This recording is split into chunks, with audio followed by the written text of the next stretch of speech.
Hello friends, welcome to Nirvi cooking and tips అండి. ఈరోజు video వచ్చేసి సాంప్రదాయపు వంట, పాతకాలపు వంట అనమాట. బియ్యం రవ్వతో పిట్టు చాలా ఈజీగా ఉంటుందండి. ఇది రజస్వల అంటే మెచ్యూర్ అయిన పిల్లలకి ఖచ్చితంగా ఇదివరకు పెట్టేవాళ్ళు అనమాట. ఇప్పుడు కూడా పెడుతున్నారు.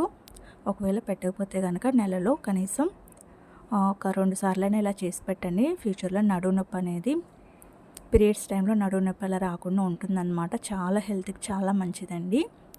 బియ్యపు రవ్వతోనే కాదు, అది రాగులు ఉంటాయి కదా, రాగులు, సజ్జలు, జొన్నలు వాటితో కూడా చేసుకోవచ్చు. పిట్ అనేది ఇడ్లీ రవ్వతో కూడా చేసుకోవచ్చు అనమాట, రకరకాలుగా. నేనైతే ఇక్కడ బియ్యంతో చూపిస్తున్నాను, బియ్యం రవ్వతో ఎలా చేయాలనేది. మిగతాయి కూడా ముందు రోజుల్లో నేను చూపిస్తానండి. ఇప్పుడు బియ్యం రవ్వతో కాబట్టి 2 టీ గ్లాస్ ఉంది కదా, టీ గ్లాస్తో 2 గ్లాసులు బియ్యం తీసుకొని శుభ్రంగా 2 సార్లు వాష్ చేసుకున్నాను, నలకలేమి ఉంటాయి అని చెప్పి. ఈ బియ్యాన్ని జల్లెడ బుట్టలో వేసుకొని నీళ్ళన్నీ పోయేదాకా శుభ్రంగా వడగట్టుకున్నాను అనమాట. తర్వాత ఒక ప్లేట్లో తీసుకొని ఫ్యాన్ గాలి కింద శుభ్రంగా ఆరనివ్వాలండి. కొంచెం ఆరటం వల్ల మనం మిక్సీ పట్టేటప్పుడు చక్క రవ్వగా మంచిగా వస్తుందన్నమాట. చూసారా, నేను ఇక్కడ చూపిస్తున్నాను చూసారా, ఇలా ఆరాలి.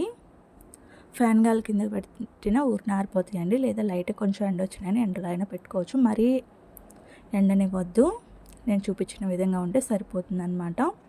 ఇప్పుడు నేను మిక్సీ జార్లో తీసుకొని ఇలా సూజీ రవ్వ ఉంటుంది కదండి, ఆ రవ్వలాగా రవ్వ పట్టుకోవాలన్నమాట.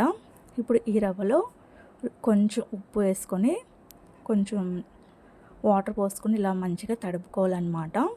ఇది ఆవిరి మీద ఉడికించుకుంటామండి. ఇక్కడ నేను చూపిస్తున్నాను చూడండి, ఇక్కడ ఉండలాగా చుడితే అలా ఉండాలి. ఇలా చిదివితే పొడిలాగా ఉండాలి, అలా ఉండాలన్నమాట మిశ్రమం అనేది తడిపొడిగా. ఇప్పుడు ఆవిరిలో ఉడికించడం ఒక డేక్షాలో వాటర్ తీసుకొని ఆ వాటర్ పైన ఒక క్లాత్ కట్టుకోవాలండి. ఆ క్లాత్ పైన మనం ముందుగా ప్రిపేర్ చేసి పెట్టుకున్న పొడి ఉంది కదా, పొడి వేసుకోవాలి. దానిపైన ఇంకో క్లాత్ కవర్ చేసుకోవాలన్నమాట.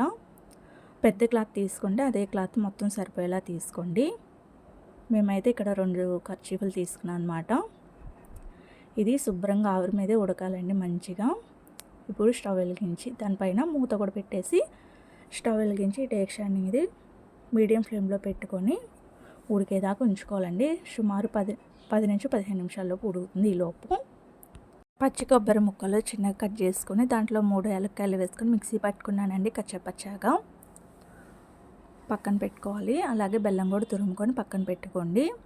బెల్లం అనేది తీపి కోసం, కొబ్బరి అనేది మీరు చూసుకొని వేసుకోండి. మీరు ఎంతైతే తినగలరో దాన్ని బట్టి అనమాట.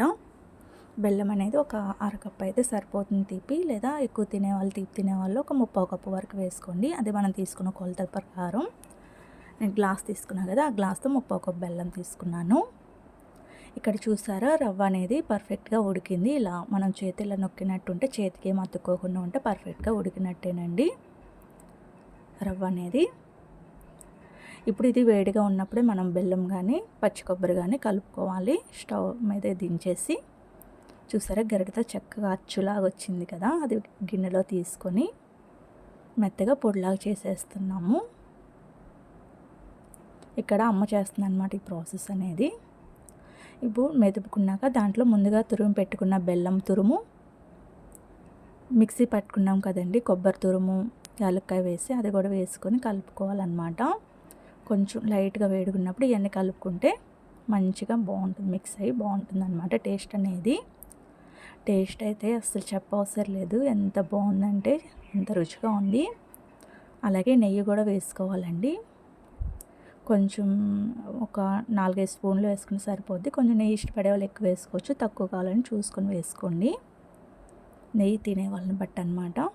చూసారా, చూడటానికి ఎంత బాగుందో, తినడానికి కూడా చాలా యమ్మీగా ఉందన్నమాట. చిన్న పిల్లల నుంచి పెద్దవాళ్ళకి కూడా చాలా ఇష్టంగా తింటారండి. ఇప్పుడు పిల్లలు కూడా అలవాటు చేయాలి. ఈ వీడియో కనుక నచ్చినట్టయితే please like, share and subscribe.